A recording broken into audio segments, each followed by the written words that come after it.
Alors, quand on parle de Bob Marley, que retenez-vous de lui?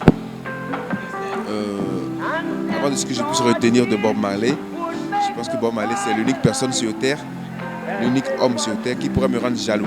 Ça veut dire?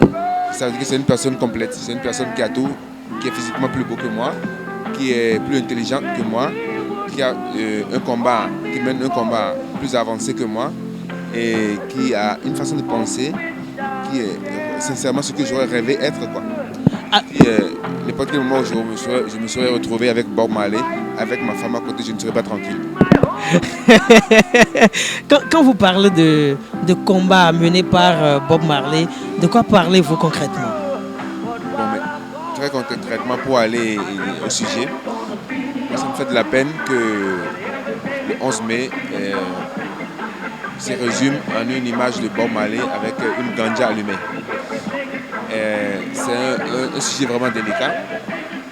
À mon humble entendement, je crois que cet être aussi humble et illustre à la fois a lutté, a mené un combat pour la légalisation de la ganja, de la marijuana.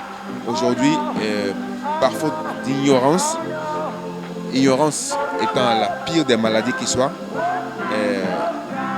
on a comme image, intention, impression que la ganja c'est toujours le négatif, la ganja c'est la débauche, c'est le dérapage et tout. Et moi je pense que le combat de Bob Marley était tout à fait un autre.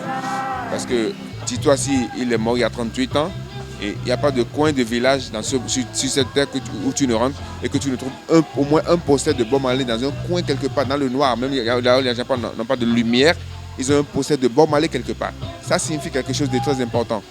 Et je pense aussi que nous devons mener plus loin cette ouverture d'esprit. C'est ce pourquoi il a lutté réellement, pour le panafricanisme et pour l'ouverture d'esprit. Parce que nous sommes une terre bénie, nous sommes une terre vraiment bénie, de plein de choses naturelles, telles que l'herbe, qui par exemple a des vertus médicinales très poussées.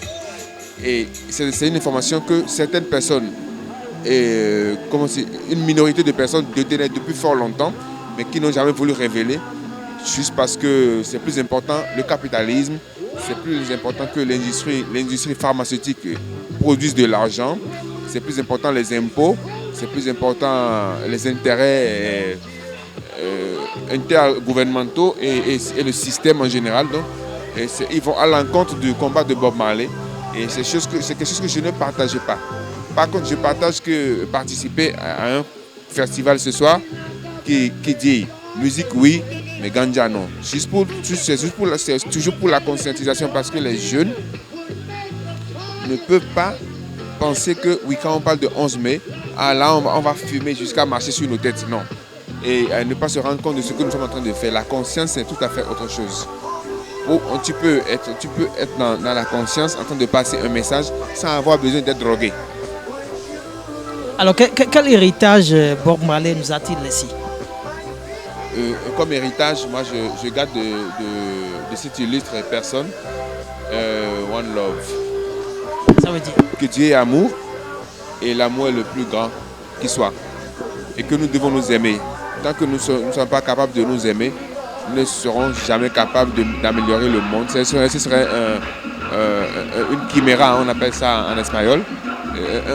Quelque chose qu'on ne peut jamais réaliser. Un rêve irréalisable. Une chiméra. Mais il faut qu'on comprenne que l'amour est ce qui est important. L'amour de l'autre, être capable de savoir pourquoi nous avons deux mains. Les êtres vivants, les êtres que nous sommes, nous disposons de deux mains, pas pour nous bouffer tout seul avec nos deux mains, mais pour nous servir de la main gauche et laver la main droite, vice versa.